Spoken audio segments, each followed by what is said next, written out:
സുലൈമാൻ നബി അലൈഹിസ്സലാമിന്റെ ചരിത്രം പറയുമ്പോൾ സുലൈമാൻ നബിക്ക് ഹുദ്ഹുദ് എന്ന് പറയുന്ന ഒരു പക്ഷിയുണ്ട്. മരംകൊത്തി പോലിരിക്കുന്ന ഒരു ജീവി. എന്റെ പ്രിയമുള്ള അതിന്റെ കഥകളെ നമുക്കറിയാം. അതിങ്ങനെ നടക്കും, ഭൂമിയുടെ നാനാഭാഗങ്ങളിൽ ഇങ്ങനെ പറന്ന് നടക്കും. എവിടെയെങ്കിലും കാണുന്ന അത്ഭുതകരമായ കാര്യം സുലൈമാൻ നബിയുടെ അടുക്കൽ വന്ന് പറഞ്ഞു കൊടുക്കും. ആ കിളിയുടെ സ്വഭാവം അങ്ങനെ ഒരിക്കലും പോയിട്ട് കാണുന്നില്ല. അപ്പൊ ഈ കിളിക്ക് സുലൈമാൻ നബി അലൈഹിസ്സലാം ഇത്തിരി പ്രത്യേകമായിട്ടുള്ള പരിഗണനയാണ്, വലിയ സ്വാതന്ത്ര്യമാണ്. ഇത് കണ്ടപ്പോ പലർക്കും സഹിക്കണില്ല. എല്ലാരും സുലൈമാൻ നബിയോട് പരാതി പറഞ്ഞു, നബിയെ ഈ അടുത്തായിട്ട് ഇത്തിരി ആള് ഇങ്ങനെ വലിയ ഉത്തരവില്ല, ഇങ്ങനെ നടക്കാം, എവിടെങ്കിലൊക്കെ പോയതാ, ഇങ്ങനെ പരാതികൾ പറഞ്ഞു. സുലൈമാൻ നബി അലൈഹിസ്സലാം പറഞ്ഞു, വരട്ടെ ഞാൻ ചോദിക്കാം. ഇങ്ങനെ ഹുദ്ഹുദ് എന്ന് പറയുന്ന പക്ഷി കടന്നു വന്നു. സുലൈമാൻ നബി ചോദിച്ചു, നീ എവിടെ പോയി? ആ സമയത്ത് പക്ഷി പറഞ്ഞു കൊടുത്ത്, നബിയെ ബൽക്കീസ് എന്ന് പറയുന്ന ഒരു പെണ്ണിന്റെ ഒരു നാടുണ്ട്. ബൽക്കീസ് എന്ന് പറയുന്ന ഒരു പെണ്ണിന്റെ നാടിനെ കുറിച്ച് പരിചയപ്പെടുത്തി. അവിടുത്തെ നേതാവ് ബൽക്കീസ് എന്ന് പറയുന്ന പെണ്ണ പറഞ്ഞു കൊടുത്തു. അവസാനം മഹാനായ സുലൈമാൻ നബി അലൈഹിസ്സലാം ഒരു കത്തെഴുതി ബൽക്കീസിനെ ഇസ്ലാമിലേക്ക് ക്ഷണിച്ചുകൊണ്ട് ഈ കിളി കൊണ്ടുപോയി കൊടുത്തു. നമുക്ക് ചരിത്രമറിയാം. അങ്ങനെ ബൽക്കീസും തന്റെ അനുയായികൾ മുഴുവനും സുലൈമാൻ നബി അലൈഹിസ്സലാമിന്റെ കൊട്ടാരത്തിലേക്ക് വിരുന്നിന് വരികയാണ്. ആ വരുന്ന സമയം ബൽക്കീസ് റാണിയുടെ കൊട്ടാരത്തിൽ ഒരു സിംഹാസനമുണ്ട്. ആ സിംഹാസനം ഒരുപാട് ചങ്ങലയിൽ കെട്ടി കൊട്ടാരത്തിന്റെ ഉള്ളറയിൽ സൂക്ഷിച്ചു വെച്ചിട്ടാ വരുന്നത്. ഇതിനെക്കുറിച്ച് കിളി പറഞ്ഞു കൊടുത്തപ്പോ സുലൈമാൻ നബി അലൈഹിസ്സലാം എല്ലാവരെയും വിളിച്ചുകൂട്ടി, ജിന്നുകളെയൊക്കെ വിളിച്ചുകൂട്ടിയിട്ട് ചോദിച്ചു, ലക്ഷക്കണക്കിന് ഒരുപാട് കിലോമീറ്ററുകൾ അപ്പുറത്ത് കിടക്കുന്ന ബൽക്കീസ് റാണിയുടെ കൊട്ടാരത്തിന്റെ അകത്തിരിക്കുന്ന സിംഹാസനം എന്റെ മുന്നിൽ കൊണ്ടുവരണം. ആര് കൊണ്ടുവരും? ജിന്നുകളുടെ നേതാവായ ഒരു ജിന്ന് പറഞ്ഞു, ഞാൻ കൊണ്ടുവരാം. ഇരിക്കുന്ന സ്ഥലത്ത് നിന്ന് എഴുന്നേറ്റിട്ട് ഇരിക്കുന്നതിന് മുമ്പ് ഞാൻ കൊണ്ടുവരാം. അല്ലാഹു ഈമാൻ തരുമാറാകട്ടെ. സുലൈമാൻ നബി അലൈഹിസ്സലാമിനോട് പറഞ്ഞു, അങ്ങ് ഇരിക്കുന്ന സിംഹാസനത്തിൽ നിന്ന് എഴുന്നേറ്റിട്ട് ഇരിക്കുന്നതിന് മുമ്പ് ഞാൻ കൊണ്ടുവരാം. സുലൈമാൻ നബി പറഞ്ഞു, പറ്റൂല, ഇതിനേക്കാളും സ്പീഡിൽ കൊണ്ടുവരുന്ന ആരുണ്ട്? ആ സമയത്ത് ഒരു ആലിം പറഞ്ഞു, ഞാൻ കൊണ്ടുവരാം. കണ്ണ് ചിമ്മി തുറക്കുന്നതിന് മുമ്പ് സുലൈമാൻ നബി അലൈഹിസ്സലാമിനോട് പറഞ്ഞു, അങ്ങയുടെ കണ്ണ് ഒന്നിങ്ങനെ ചിമ്മി തുറക്കുന്നതിന് മുമ്പ് കിലോമീറ്ററുകൾക്ക് അപ്പുറത്ത് കിടക്കുന്ന ബൽക്കീസ് റാണിയുടെ കൊട്ടാരത്തിലെ സിംഹാസനം ഞാൻ കൊണ്ടുവരാൻ നബിയെ. എല്ലാരും ഇങ്ങനെ അത്ഭുതത്തോടു കൂടി അല്ലാഹുവേ പടച്ചവനെ ആ മനുഷ്യൻ കൊണ്ടുവന്ന് മുന്നിൽ വെച്ചു കൊടുത്തു. സുലൈമാൻ നബി അലൈഹിസ്സലാമിന്റെ മുന്നിൽ കൊണ്ടുവന്ന് വെച്ചു കൊടുത്തു. സുലൈമാൻ നബിക്ക് തന്നെ അത്ഭുതമായി. ജിന്നുകൾക്ക് പോലും കഴിയാത്ത കാര്യം ഈ മനുഷ്യൻ എങ്ങനെ പറ്റി? അപ്പൊ അവിടെ നിന്ന് ചോദിച്ചപ്പോ പറഞ്ഞു, ഞാനൊരു ദിക്റ് പറഞ്ഞിട്ട് അള്ളാഹിനോട് എന്ത് ചോദിച്ചാലും അള്ളാഹ് തരും. ഞാനൊരു ദിക്റ് പറഞ്ഞിട്ട് അള്ളാഹുവിനോട് എന്ത് ചോദിച്ചാലും അള്ളാഹു തരും. ആ ഉസ്താദ് പറയാ, ഇൽമു പഠിച്ച മനുഷ്യൻ പറയാ. അവിടെ നിന്ന് ചോദിച്ചു, ഏത് ദിക്റാ? ആ ദിക്റ് പറഞ്ഞിട്ട് അള്ളാഹുവിനോട് ദുആ ചെയ്താൽ അള്ളാഹു ഉത്തരം തരുമെന്ന് നബി മുഹമ്മദ് മുസ്തഫ. ആർക്കെങ്കിലും അള്ളാഹുവിനോട് എന്തെങ്കിലും ചോദിക്കണമെന്നുണ്ടെങ്കിൽ ഈ ദിക്ർ അങ്ങോട്ട് പറഞ്ഞിട്ട് ചോദിച്ചാൽ നിന്റെ ദുആയ്ക്ക് ഇജാബത്തുണ്ട്. അള്ളാഹു പഠിക്കാൻ ഭാഗ്യം തരുമാറാകട്ടെ. അള്ളാഹു പഠിക്കാൻ ഭാഗ്യം തരുമാറാകട്ടെ. പറഞ്ഞുതരട്ടെ. വേണോ? ജോലി വേണോ? കടം മാറണോ? മക്കളുടെ കല്യാണം നടക്കണോ? വീട് വേണോ? നിന്റെ പ്രയാസം മാറണോ? ഈ ദിക്ർ ഇങ്ങോട്ട് പറ 313 പ്രാവശ്യം. ബദരീങ്ങൾ ബദറിന്റെ രണാങ്കണത്തിൽ പോയപ്പോ ഇതും പറഞ്ഞുകൊണ്ടാ പോയെ. അള്ളാഹു ഈമാൻ തരുമാറാകട്ടെ. അള്ളാഹുവിന്റെ റസൂൽ സല്ലല്ലാഹു അലൈഹി വസല്ലം തങ്ങൾ പറഞ്ഞു, ഈ ദിക്ർ പറഞ്ഞിട്ട് ദുആ ചെയ്താൽ അവന്റെ ദുആയ്ക്ക് ഉത്തരമുണ്ടെന്ന് നബി മുഹമ്മദ് മുസ്തഫ. പറഞ്ഞുതരട്ടെ. വേണോ? നേരെ ചാരി പറമ്പല്ലത് കടപ്പുറം. എന്റെ പ്രിയമുള്ള സഹോദരങ്ങൾ, ആ ദിക്ർ അല്ലാഹു പഠിക്കാൻ ഭാഗ്യം തരുമാറാകട്ടെ. ഇന്ന് ദുആ ചെയ്യുമ്പോൾ അതൊരു 11 പ്രാവശ്യം പറഞ്ഞിട്ട് ദുആ ചെയ്യാം ഇൻഷാ അല്ലാഹ്. പറഞ്ഞുതരട്ടെ. ഏത് ദിക്ർ? യാ ഹയ്യു ഒരു 313 പ്രാവശ്യം അങ്ങോട്ട് പറ. ബദറി പോയപ്പോ ഇതും പറഞ്ഞിട്ടാ പോയ. ഒട്ടിയ വയറ് മൂരി പിടിച്ച വാളും ആയിട്ട് ബദരീങ്ങൾ ഇറങ്ങിപ്പോയത് ഈ ദിക്റും പറഞ്ഞിട്ടാ. നീ വീടിന്റെ അകത്ത് പോയിരുന്ന് പറഞ്ഞിട്ട് ദുആ ചെയ്യ്. നിന്റെ ദുആയ്ക്ക് ഉത്തരമുണ്ട്. അല്ലാഹു ഈമാൻ തരുമാറാകട്ടെ. അപ്പോ ആ മനുഷ്യനും ആലിമായ മനുഷ്യനും പറഞ്ഞത്, ഞാൻ ഇത് പറഞ്ഞിട്ട് ചോദിച്ചാൽ ഞാൻ ചോദിക്കുന്നതൊക്കെ അല്ലാഹു നൽകും. അല്ലാഹു നമുക്ക് ഈമാൻ നൽകുമാറാകട്ടെ. അതുകൊണ്ട് എന്റെ പ്രിയമുള്ള സഹോദരങ്ങളെ, ജനങ്ങളെ സന്മാർഗത്തിലേക്ക് നയിക്കുന്ന ആലിമീങ്ങൾ ഒരു നാട്ടിൽ ഇല്ലാതെ വന്ന അവിടെ ഇങ്ങനെയുള്ള പ്രശ്നങ്ങളൊക്കെ ഉണ്ടാകും. അള്ളാഹു നമുക്ക് ഈമാൻ നൽകുമാറാകട്ടെ. രണ്ട് വിശദീകരിക്കുന്നില്ല. രണ്ടാമത്തെ കാര്യം, അള്ളാഹുവിന്റെ പ്രവാചകൻ സല്ലല്ലാഹു അലൈഹി വസല്ലമ തങ്ങൾ പറയുകയാണ്, രണ്ടാമത്തെ കാര്യം എന്തെന്നറിയുമോ? വമസായിഹു യഅ്മുറൂന ബിൽ മഅറൂഫ് വയൻഹൗന അനിൽ മുൻകർ. അള്ളാഹുവിന്റെ പ്രവാചകൻ പറയുന്നു, ഒരു നാട്ടിൽ അതാ രണ്ടാമത്തെ മനുഷ്യനാരാ? ഈ മനുഷ്യന്മാരില്ലാതെ വന്നാൽ ആ നാട്ടിൽ ദുരന്തമുണ്ടാകുമെന്നാണ്. രണ്ടാമത്തെ വിഭാഗമാരെന്നറിയുമോ? പ്രായമുള്ളവരാണ്. ഇങ്ങനെയുള്ള പ്രായമുള്ളവര് തെറ്റ് കണ്ടാൽ തിരുത്താത്ത, നന്മ പറഞ്ഞു കൊടുക്കാത്ത പ്രായമുള്ള ആൾക്കാർ ഒരു നാട്ടിലില്ലാതെ വന്നാൽ ദുരന്തമുണ്ടാകുമെന്ന് മഹാന്മാര് പഠിപ്പിക്കുമ്പോ, പ്രിയമുള്ളവരെ, പ്രായമുള്ള ഒരുപാട് പേരെന്ന് എല്ലാ നാടുകളിലുമുണ്ട്. അവർക്ക് അർഹതയില്ല, തിരുത്തി കൊടുക്കാറില്ല, നന്മ ഉപദേശിക്കാറില്ല. കണ്ണിന്റെ മുന്നിൽ എത്ര വലിയ അനാചാരങ്ങൾ നടന്നാലും, വലിയ വൃത്തികേടുകൾ നടന്നാലും അത് തെറ്റാണെന്ന് പറഞ്ഞു കൊടുക്കാനെന്ന് പ്രായമുള്ളവരില്ല. എന്റെ പ്രിയമുള്ളവരെ, അല്ലാഹു നിങ്ങൾക്ക് നൽകിയിരിക്കുന്ന ഒരു അംഗീകാരമാണ്. പറയണം, തിരുത്തി കൊടുക്കണം. അത് സാഹചര്യത്തിലാകട്ടെ, എത്ര വലിയ സാഹചര്യത്തിലാകട്ടെ. സയ്യിദുനാ ഇബ്നുൽ ഖത്താബ് റളിയല്ലാഹു തആല അൻഹു, മരണത്തോട് മല്ലടിച്ചുകൊണ്ട് കിടക്കുകയാണ്. എന്ന് പറയുന്ന മജൂസിയുണ്ടല്ലോ, നടത്തിയ കടാര കുത്തിയിറക്കിയിട്ടു കുടൽമാല താഴെ വീണു. വായിലൂടെ ഒഴിക്കുന്ന വെള്ളം തന്റെ കുടലതാ വയറ് കീറിയിട്ട് വെളിയിലേക്ക് പോകുകയാണ്. ഉമർതങ്ങളെ മരണത്തോട് മല്ലടിച്ചുകൊണ്ട് കിടക്കുമ്പോ എല്ലാവരും അവിടെ വന്ന് സമാധാനിപ്പിക്കുകയാണ്. സമയമുണ്ടല്ലോ, ചെറുപ്പക്കാരൻ നടന്നു വരികയാണ്. ചാരത്തേക്ക് ഒരു ചെറുപ്പക്കാരൻ കടന്നു വന്നിട്ട് പറയുന്നു, ഖലീഫ, എന്തിനാ നിങ്ങൾ കരയുന്നത്? നിങ്ങൾ ആരായിരുന്നു ഉമർ? നിങ്ങൾ അല്ലാഹുവിന്റെ പ്രവാചകനെ കൊല്ലാൻ പോയ മനുഷ്യരാണ്. നബിയുടെ തലയെടുക്കാൻ പോയ മനുഷ്യനാണ്. അല്ലാഹു നിങ്ങൾക്ക് ഹിദായത്ത് നൽകിയല്ലോ. നബിയെ കാണാ, നബിയുടെ കയ്യിൽ പിടിച്ച് മുസാഫഹത്ത് ചെയ്യാ, മുത്തുനബിയുടെ പുറകെ നിന്ന് നിസ്കരിക്കാ, മുത്തുനബി ഇഷ്ടപ്പെടുന്ന മനുഷ്യനാകാൻ നിങ്ങൾക്ക് കഴിഞ്ഞില്ലേ ഉമർ? നിങ്ങൾക്ക് ഖലീഫയാകാൻ കഴിഞ്ഞില്ലേ ഉമർ? നിങ്ങൾ ഒരുപാട് യുദ്ധങ്ങളിൽ പങ്കെടുത്ത മനുഷ്യനാണല്ലോ. അല്ലാഹുവിന്റെ പ്രവാചകൻ നിങ്ങൾക്ക് സ്വർഗമുണ്ടെന്ന് പറഞ്ഞിട്ടുണ്ടല്ലോ ഉമർ.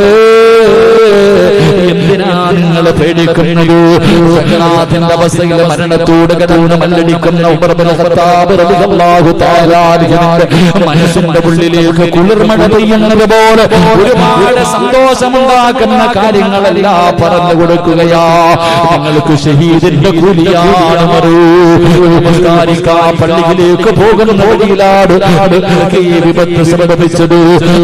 നിങ്ങൾ ഒരിക്കലും ഭയപ്പെടണ്ട, നിങ്ങൾക്ക് സ്വർഗമുണ്ട്.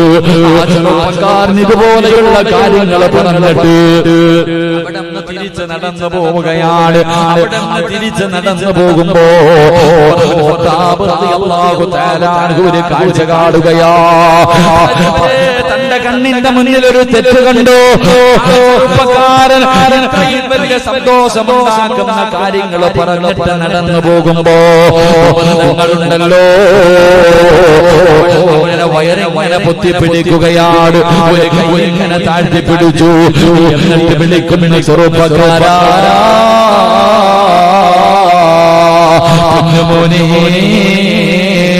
നിന്റെ വസ്ത്രമുണ്ടല്ലോ എനിക്ക് താഴെ കിടക്കുകയാണ്.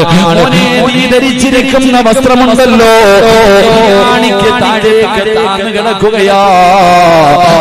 അല്ലാഹുവിന് ഇഷ്ടമുള്ള കാര്യമല്ല മോനെ. വലിച്ചിടച്ചുകൊണ്ട് നടക്കുന്നത് അഹങ്കാരിയുടെ അടയാളമാണ്. അഹങ്കാരിയുടെ അടയാളമാണ്. ഒരു കടുകുമണിയുടെ അളവ് അഹങ്കാരമുള്ളവരുടെ ഇബാദത്ത് അല്ലാഹു സ്വീകരിക്കൂല. അല്ലാഹുവിന് വെറുപ്പുള്ള കാര്യമാണ്. വസ്ത്രം ഒന്ന് മുകളിലേക്ക് ഉയർത്തി വെക്കടാ.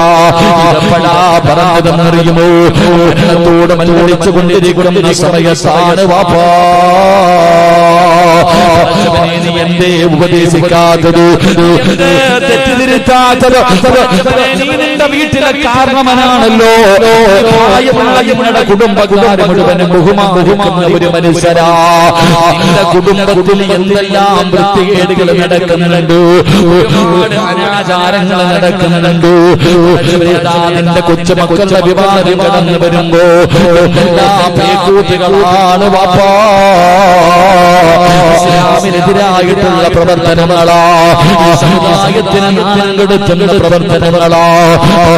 ഗാനമേള നടത്തുന്നവരുണ്ട്, പടക്കം പൊട്ടിക്കുന്നവരുണ്ട്, താലി നടത്തുന്നവരുണ്ട്.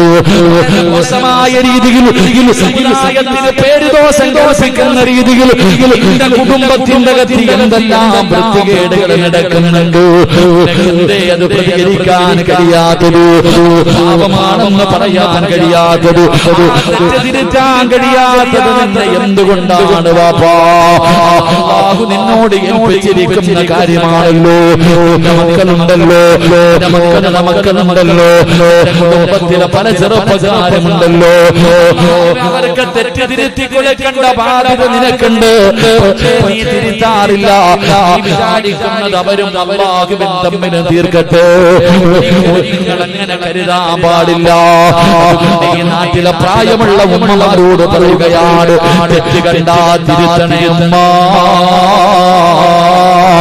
അവർക്ക് നീ നന്മ പറഞ്ഞു കൊടുക്കൂ, നന്മ പറഞ്ഞു കൊടുക്കൂ. ഉസ്താദേ, ഞങ്ങൾ പറഞ്ഞാൽ അവരനുസരിക്കില്ലല്ലോ, കളിയാക്കുമല്ലോ.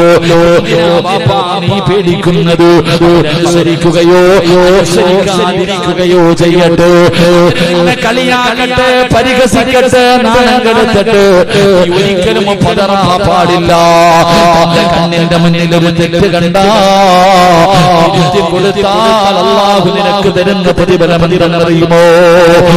കുടുംബത്തില് കണ്ണിന്റെ മുന്നില് ഒരു തെറ്റ് നടക്കുന്ന സമയത്ത് ആ തെറ്റ് തിരുത്തി കൊടുത്താൽ അല്ലാഹു നിങ്ങൾക്ക് തരുന്ന പ്രതിഫലം അറിയുമോ?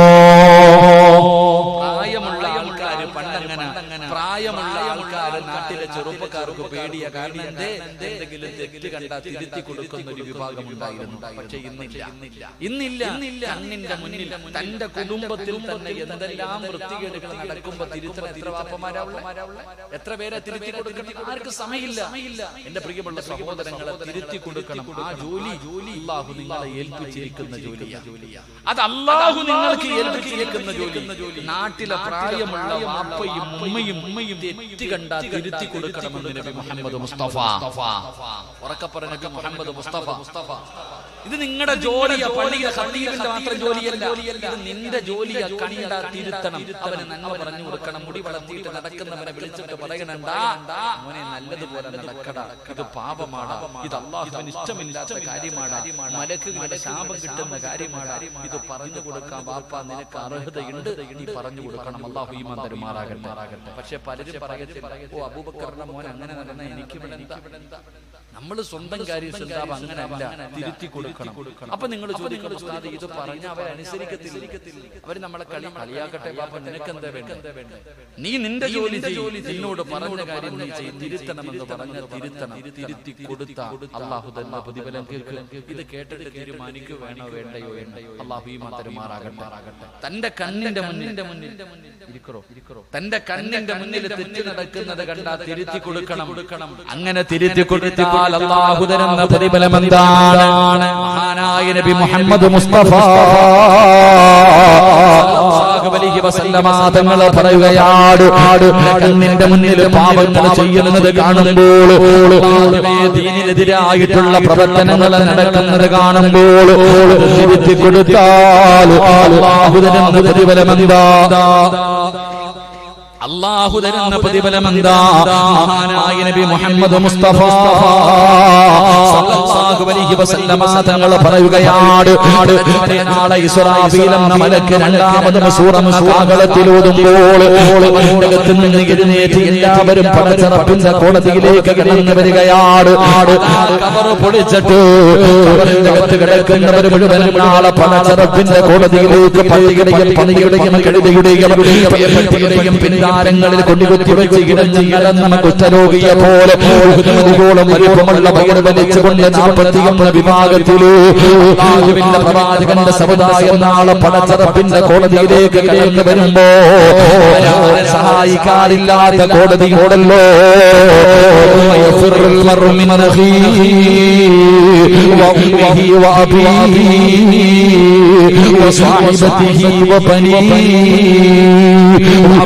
ഉമ്മയോ ഭാര്യയോ മക്കളോ കൂടപ്പറപ്പോ കൂട്ടുകാരോ കുടുംബക്കാരോ ഒരു മനുഷ്യനെ തിരിഞ്ഞു നോക്കാത്ത പടച്ചറപ്പിന്റെ കോടതിയുണ്ടല്ലോ.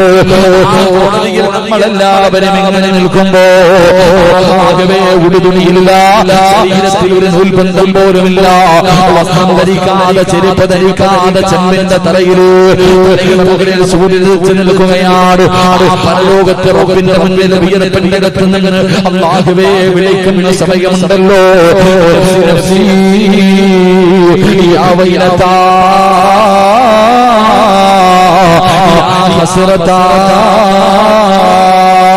എന്ന് പറഞ്ഞുകൊണ്ട് നിലവിളിച്ചുകൊണ്ട് എല്ലാവരും സ്വന്തം കാര്യം നോക്കിയിട്ട് ലോകത്ത് കിടന്ന് നെട്ടോട്ടമോടുമ്പോ കണ്ണിന്റെ മുന്നിൽ തെറ്റ് കണ്ടപ്പോൾ തിരുത്തി കൊടുത്ത ഈ നാട്ടിലെ പ്രായമുള്ള ഉപ്പമാര്, നാട്ടിലെ പ്രായം ചെന്ന ഉമ്മമാര്, നിങ്ങൾക്ക് അല്ലാഹു തരുന്ന പ്രതിഫലം എന്താണ്? തെറ്റ് കണ്ടാ തിരുത്തി കൊടുത്തവർക്ക് അല്ലാഹു കൊടുക്കുന്ന പ്രതിഫലം എന്തെന്നറിയോ? അല്ലാഹു അടുത്തേക്ക് വിളിക്കുകയാ. അല്ലാഹുവേ തെറ്റ് കണ്ടപ്പോൾ തിരുത്തി കൊടുത്ത മനുഷ്യ അല്ലാഹു അടുത്തേക്ക് വിളിക്കുകയാണ്. ഉമ്മമാരെ അടുത്തേക്ക് അല്ലാഹു വിളിക്കുകയാ. അടുത്തേക്ക് വിളിച്ചിട്ട് അല്ലാഹു പറയുകയാ, വയദ്ഖുലൂനൽ ജന്ന ബിഗൈരി ഹിസാബ്. അല്ലാഹുവിന്റെ പ്രവാചകൻ പറയുകയാ, കണ്ണിന്റെ മുന്നിൽ തെറ്റ് ചെയ്യുന്നത് കണ്ടപ്പോ തിരുത്തി കൊടുത്ത മുസ്ലിമേ യഅ്മുറൂന ബിൽ മഅറൂഫ് വയൻഹൗന അനിൽ മുൻകർ. നന്മ ഉപദേശിക്കുകയും തിന്മ കണ്ടാൽ തടയുകയും ചെയ്ത നിങ്ങൾ നാളെ പടച്ച റബ്ബിന്റെ കോടതിയിൽ വരുമ്പോ അല്ലാഹു പറയുകയാ, വയദ്ഖുലൂനൽ ജന്ന ബിഗൈരി ഹിസാബ്. നിങ്ങൾക്ക് വിചാരണയില്ല, ഇവിടെ ഇന്ന് ചോദ്യം ചെയ്യലില്ല. കാണുന്ന സ്വർഗമുണ്ടല്ലോ, സ്വർഗത്തിലേക്ക് നിങ്ങൾ കടല് പൊക്കോ എന്ന് പറഞ്ഞിട്ട് നാളെ നിങ്ങളെ കടത്തി വിടുമെന്ന് ആദരവായ പ്രവാചകൻ നബി മുഹമ്മദ് മുസ്തഫ സല്ലല്ലാഹു അലൈഹി വസല്ലം അല്ലാഹു ഈമാൻ തരുമാറാകട്ടെ. നാളെ അല്ലാഹുവിന്റെ കോടതിയിൽ ഇങ്ങനെ നിരന്ന് നിൽക്കുമ്പോ ചില പ്രായമുള്ള വാപ്പാനെ ഉമ്മാനെ വിളിച്ചിട്ട് പറയും, പൊക്കോ സ്വർഗ്ഗത്തിൽ, പൊക്കോ ഒരു വേണ്ട, ചോദ്യമില്ല, വിചാരണ ഇല്ല, പോ. എന്തിന്റെ പേര്?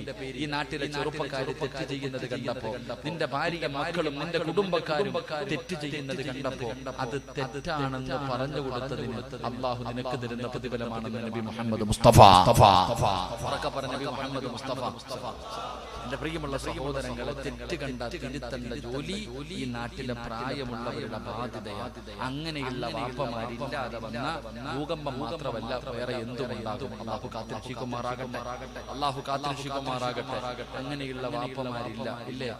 അങ്ങനെയുള്ള വാപ്പമാരിന്ന് ഇല്ലാതെ വന്നിരിക്കുന്നു. അങ്ങനെയുള്ള വാപ്പമാരിന്ന് പ്രായമുള്ള ഒരുപാട് പേരുണ്ട്, പക്ഷെ ഉപദേശിക്കാനുള്ള അർഹത ഇല്ലാതെ പോയിരിക്കുന്നു. ഒരുപാട് പ്രായമുള്ളവരുണ്ട്. പക്ഷെ ആ പ്രായമുള്ളവർക്ക് തെറ്റ് തിരുത്തി കൊടുക്കാനുള്ള അർഹതയില്ലാതെ പോയി.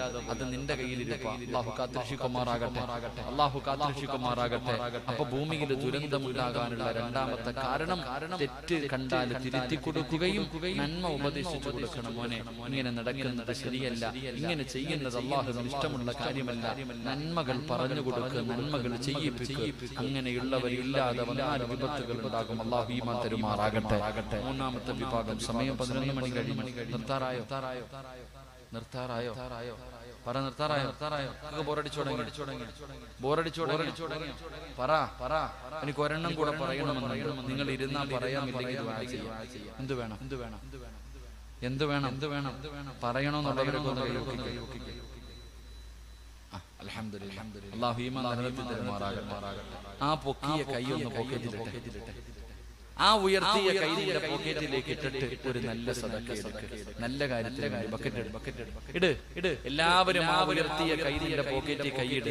എന്നിട്ടൊരു പൈസ എടുക്കുമ്പോ നിയ്യത്ത് ചെയ്യണം. എന്ത്? അല്ലാഹുവേ സദഖയുടെ പ്രതിഫലം സദഖയുടെ പ്രതിഫലം വിപത്തുകളെ തട്ടി മാറ്റാൻ സദഖയ്ക്ക് കഴിയുമെന്ന് മഹാനായ നബി മുഹമ്മദ് മുസ്തഫ പ്രവാചകൻ പറഞ്ഞിട്ടുണ്ട്. വിപത്തുകളെ തട്ടി മാറ്റാൻ സദഖയ്ക്ക് കഴിയുമെന്ന്. അല്ലാഹുവേ, ക്യാൻസർ എന്ന് പറയുന്ന രോഗം വന്നതിന് ശേഷം നെഞ്ചത്തടിച്ചിട്ട് കാര്യമില്ല. 2 കിഡ്നിയും തകർന്നു പോയി. ആ സമയത്ത് വീട് പള്ളിക്ക് കൊടുക്കാന്ന് പറഞ്ഞിട്ട് വലിയ കാര്യമില്ല എന്ന് ഞാൻ പറയുന്നില്ല. എങ്കിലും എന്റെ പ്രിയപ്പെട്ടവരെ, ഇതൊക്കെ ഇപ്പം ചെയ്യേണ്ടത്. നിന്റെ ക്യാൻസർ മാറ്റാൻ സദഖയ്ക്ക് കഴിയും. നിന്റെ കിഡ്നിയുടെ പ്രവർത്തനങ്ങൾ തിരിച്ചു കൊണ്ടുവരാൻ സദഖയ്ക്ക് കഴിയും. നിനക്ക് എന്തെങ്കിലും അപകടങ്ങളോ ദുരന്തങ്ങളോ അല്ലാഹു തരാൻ ഉദ്ദേശിച്ചിട്ടുണ്ടെങ്കിൽ സദഖ അത് തട്ടിക്കളയുമെന്ന് നബിയിനാ റസൂലുള്ളാഹി. അതുകൊണ്ട് നേട്ടമാർക്കാം നമുക്കാണ്. അതുകൊണ്ട് എല്ലാവരും മനസ്സറിഞ്ഞിട്ടൊരു സദഖ എടുത്ത് അല്ലാഹുവേ, മരിക്കുന്ന കാലം വരെ ഒരുത്തന്റെ മുന്നിലും കൈനീട്ടി യാചിക്കേണ്ട ഒരവസ്ഥ എനിക്കോ എന്റെ ഭാര്യ മക്കൾക്കോ വരരുത്. നല്ല നിയ്യത്തോടെ എല്ലാവരും ഒരു സദഖ എടുത്ത് അല്ലാഹു സ്വീകരിക്കുമാറാകട്ടെ. എല്ലാവരും ഒന്ന് കൈയിട്ട് ഇൻഷാ അല്ലാഹ്. എല്ലാവരും ഒന്ന് എടുത്ത് അൽഹംദുലില്ലാഹ്. മൈക്ക് സെറ്റ് ആരാ? മോനെ സ്റ്റാൻഡ് ഉണ്ടോ? ഇൻഷാ അല്ലാഹ്. ഞാൻ ഇരുന്ന് വഅദ് പറയട്ടെ. നിങ്ങളൊക്കെ ഇരിക്കല്ലേ? ഞാൻ ഇരുന്നോട്ടെ? അതോ വേണ്ടേ? ഇരിക്കണം. അപ്പൊ ഇൻഷാ അല്ലാഹ് ഒരു 3 സ്വലാത്ത് പറഞ്ഞ സ്വല്ലല്ലാഹു അലാ മുഹമ്മദ്.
ഫ്ലൈറ്റ് പോകുന്നില്ല,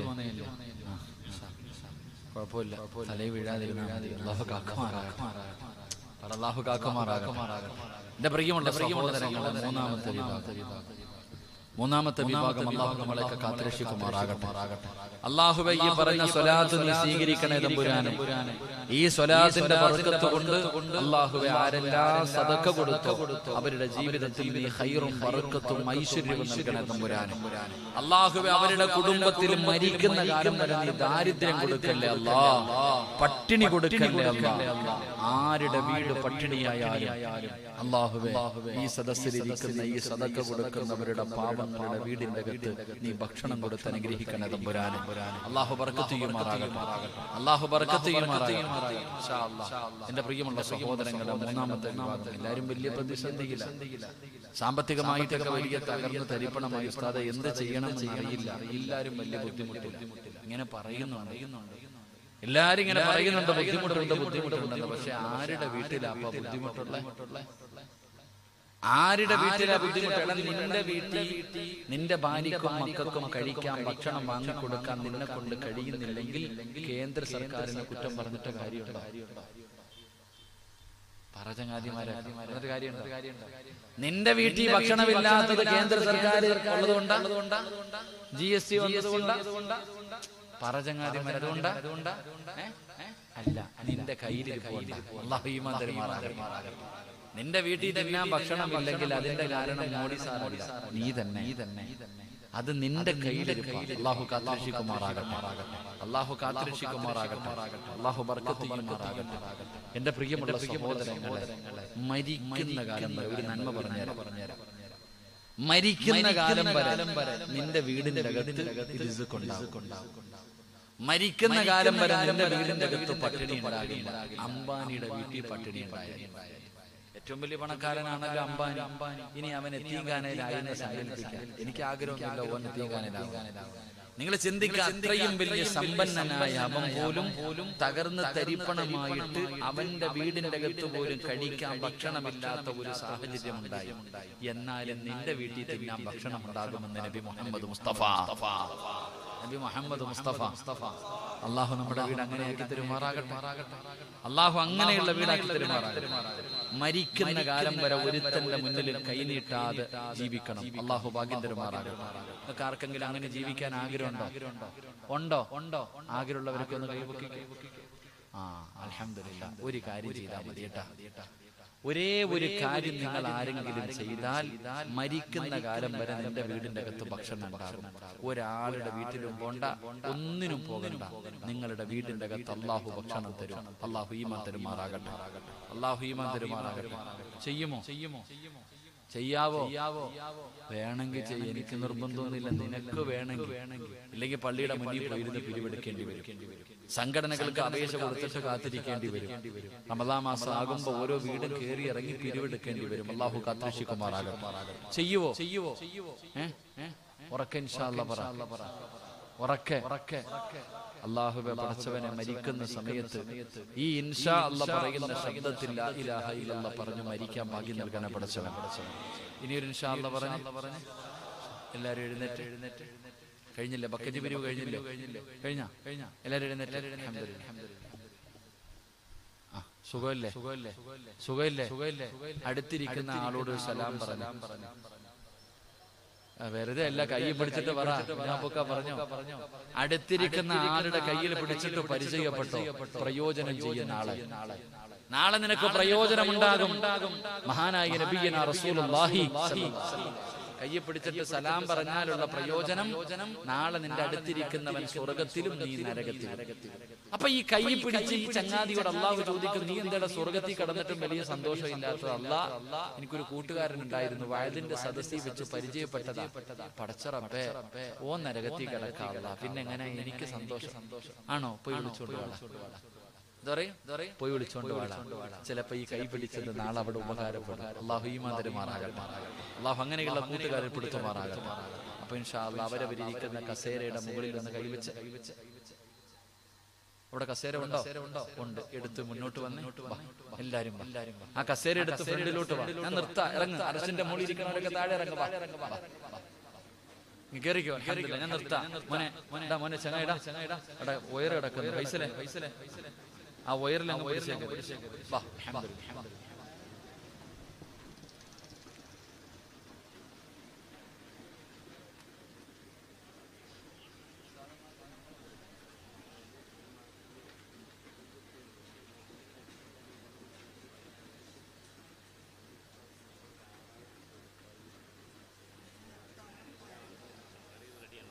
ഇൻഷാ അല്ലാഹ്. അൽഹംദുലില്ലാഹ്.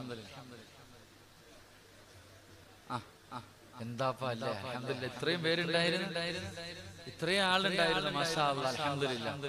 ഇങ്ങനെ അങ്ങോട്ട് അടുത്തിരിക്കുമ്പോഴേ ഖബറിന്റെ ഓർമ്മ വരത്തുള്ളൂ. അടുത്തടുത്തിരിക്കണം. അടുത്തടുത്തിരുന്നാൽ ഹൃദയങ്ങൾ തമ്മിൽ അടുക്കും. അള്ളാഹു നമ്മുടെ ഹൃദയം അടുപ്പിക്കുമാറാകട്ടെ. അതുകൊണ്ടായി പഴയ ആൾക്കാർ പറയുന്നത് വീട്ടിൽ വലിയ അടുക്കള വെക്കാൻ പാടില്ല. വീട്ടിൽ എന്ത് വെക്കാൻ പാടില്ല? വലിയ അടുക്കള. ഇന്നത്തെ അടുക്കളയുടെ നീളം കണ്ടിട്ടുണ്ടോ? ഇന്ന് അടുക്കള പെണ്ണുങ്ങൾ ഒരെണ്ണം പോരാ, ആദ്യം ഒരെണ്ണം, പിന്നെ ഒരെണ്ണം, പിന്നെ പുറത്തൊരെണ്ണം, 3 അടുക്കള. എന്നാ പഴയ വീട്ടിൽ 5ഉം 6ഉം 10ഉം മക്കളുണ്ട്, ഒരു ചെറിയ അടുക്കള. അതിനകത്ത് കടന്ന് ഏട്ടന്റെ ഭാര്യ, അനിയന്റെ ഭാര്യ എല്ലാം കൂടെ കടന്ന് അങ്ങോട്ടും ഇങ്ങോട്ടും തട്ടി ഉരുമ്മി അല്ലാഹുവേ ആ അടുക്കളക്കകത്ത് കിടന്ന് ഭക്ഷണം വെച്ചു. ആർക്കും അസൂയയില്ല, ആർക്കും പ്രശ്നങ്ങളില്ല. എന്തൊരു സന്തോഷമായിരുന്നു നമ്മുടെ വീടൊക്കെ. എന്തുകൊണ്ട് എല്ലാം ഇങ്ങനെ തട്ടി നടക്കും. ജ്യേഷ്ഠന്റെയും അനുജന്റെയും എല്ലാ ഭാര്യമാരും അങ്ങോട്ട് പെണ്ണുങ്ങൾ 5 ഉണ്ടെങ്കിലും അള്ളാഹു എല്ലാം തട്ടിയും മുട്ടിയും ഉള്ളത് ഇങ്ങനെ വെച്ച് നടക്കുമെന്തേ അടുത്തടുത്ത് കിടന്നപ്പോ ബന്ധമുണ്ടായി. ഇന്ന് അടുക്കള കൂടി. അതുകൊണ്ട് തന്നെയാ പെണ്ണും പിള്ളയും കെട്ടിയവനും തമ്മിലും പോലെ അകന്നു പോയത്. അള്ളാഹു കാക്കുമാറാകട്ടെ. അള്ളാഹു നമ്മുടെ ഹൃദയങ്ങൾ അടുപ്പിക്കുമാറാകട്ടെ. അപ്പം മരിക്കുന്ന കാലം വരെ പിരിവെടുക്കാതെ ജീവിക്കാം. നിന്റെ വീടിന്റെ അകത്ത് ഒരിക്കലും പട്ടിണി ഉണ്ടാകില്ല. ഒരു കാര്യം ചെയ്യണം. ചെയ്യുവോ ഉറക്കപ്പറ ചെയ്യോ? നീയത്ത് ചെയ്യുന്നവരൊക്കെ ഒന്ന് കൈവക്ക്. രാത്രി എഴുന്നേറ്റ് നിസ്കരിക്കണമെന്നോ വീടിന്റെ പ്രമാണം പള്ളിക്ക് കൊടുക്കണമെന്നല്ല. 5 നയാ പൈസ വേണ്ട. 5 നയാ പൈസ വേണ്ട. ഒറ്റ കാര്യം അല്ലാഹു ചെയ്യാൻ ഭാഗ്യം തരുമാറാകട്ടെ. എന്തേ കാര്യം?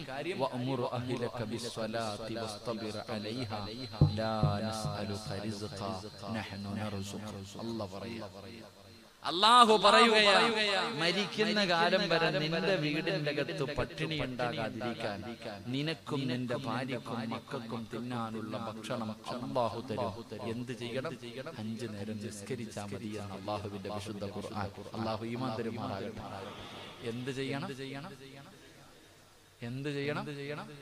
5 നേരം നീ മാത്രം നിസ്കരിച്ചാൽ നിന്റെ ഭാര്യ, നിന്റെ മക്കൾ, നിങ്ങൾ കുടുംബസമേതം 5 നേരം നിസ്കരിച്ച മരിക്കണ കാലം വരെ പടച്ച മടരും നിനക്ക് ഭക്ഷണം. അല്ലാഹു ഈമാൻ തരുമാറാകട്ടെ.